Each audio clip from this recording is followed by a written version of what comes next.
I'll be honest. I don't know if I'm going to like The Walking Dead.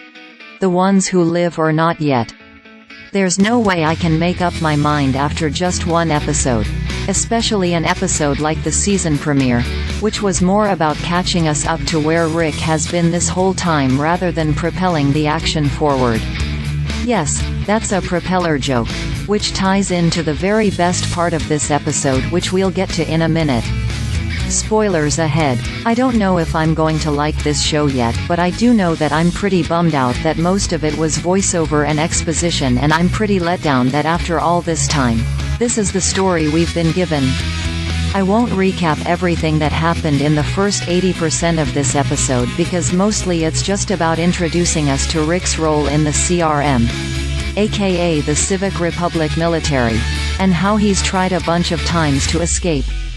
One time he even ill-advisedly cut his hand off, which, at the very least, brings him in line with this comic book character, though that moment was during the governor's storyline rather than way out here in Philadelphia, Pennsylvania, where the CRM's stronghold lies. But it is maybe a touch funny that he cuts it off, cauterizes it in zombie fire, and is then caught like 45 seconds later. Bet he regretted that one.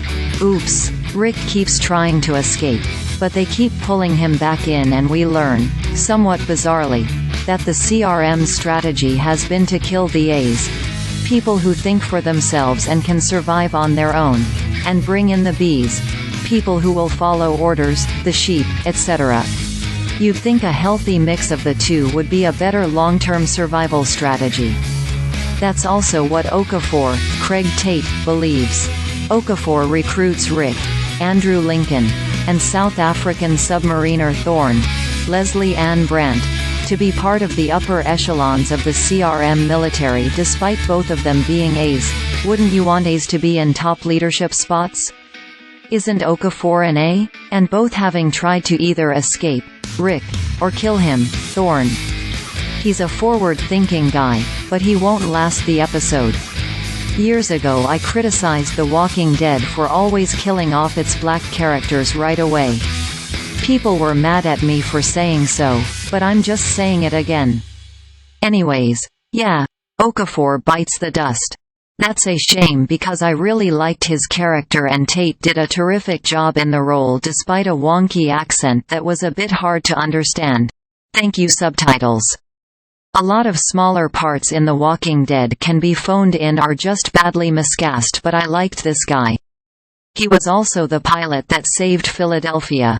He was a bomber who leveled cities like Atlanta and LA, but when it came to the city of brotherly love he balked. So did his Marine wife, who he killed when he dropped his bombs on the Marines sent to assault the city instead of the city itself. Tough moral choices and all that.